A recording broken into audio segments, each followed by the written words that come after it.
36 जिल्हे, 36 बातम्या. News G9 Maharashtra. उत्तर तुमच्या प्रश्नांची.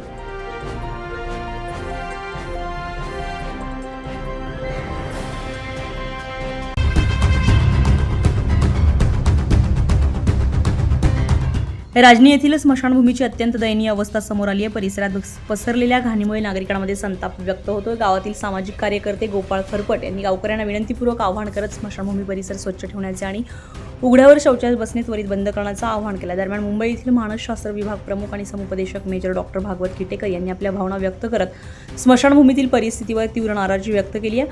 दिनांक 7 मे रोजी ईश्वर पाटील यांच्या मातोश्रींच्या अंत्यविधीसाठी ते गावात आले असता स्मशानभूमीतील अस्वच्छता आणि दुर्गंधी पाहून ते व्यथित झाले. त्यांनी सांगितलं की श्रद्धांजली कार्यक्रम सुरू असताना दुर्गंधीमुळे अनेक नागरिकांना तिथे थांबणं कठीण झालं होतं.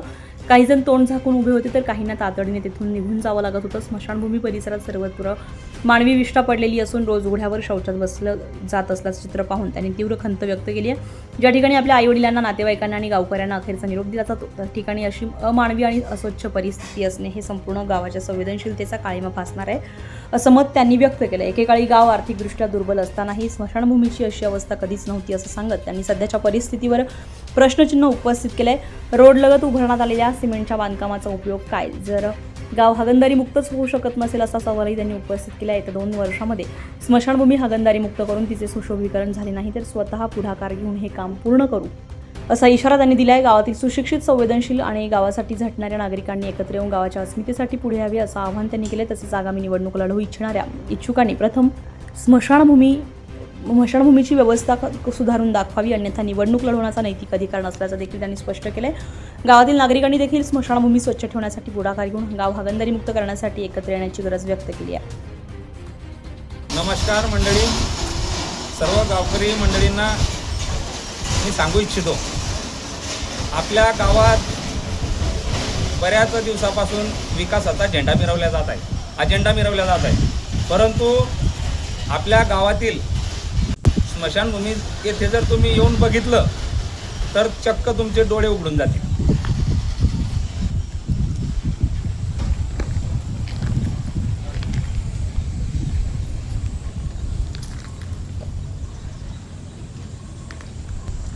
आपण कुणी आपल्या गावातील व्यक्ती, पुरुष असो किंवा स्त्री असो, वारल्यानंतर आपण म्हणतो की हे स्वर्गवासी झाले. त्यांच्या आत्म्यास शांती लाभण्यासाठी आपण सर्व पाहुणे मंडळी, गावातील मंडळी या स्मशानभूमीच्या या ठिकाणी उपस्थित राहत असतो. परंतु इतकी वाईट अवस्था झाली आहे, तुम्हाला व्हिडिओच्या माध्यमाद्वारे आम्ही दाखवण्याचा प्रयत्न करतो. इथे इतकी घाण पडलेली आहे. लोक गावातील शौचालय असून सुद्धा इथं शौचालयास येत आहेत.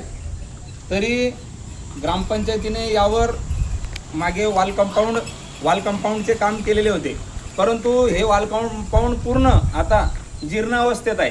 तुम्ही बघू शकता या वॉल कंपाऊंडला भरपूर वाटाच आहे. इकडून पण वाट आहे, इकडून पण वाट आहे.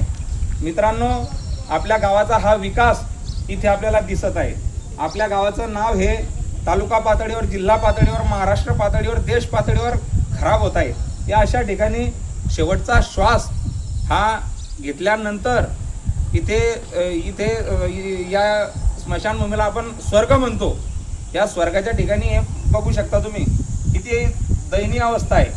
नरकवास, हे जाणाऱ्याला नरकवास इथे भोगावा लागत आहे. तरी माझी गावकऱ्यांना व ग्रामपंचायतीला विनंती राहील की त्यांनी तात्काळमध्ये इथे CCTV कॅमेरे, अधिक वॉल कंपाऊंड, अधिक स्वच्छता इथे करावी. हीच माझी सर्व ग्रामपंचायतींना, ग्रामपंचायतचे सरपंच, ग्रामसेवक, ग्रामपंचायतचे सदस्य यांना माझी गावाच्या वतीने नम्र विनंती. न्यूज G9 महाराष्ट्रासाठी ईश्वर वाणी, जळगाव, बोदवड.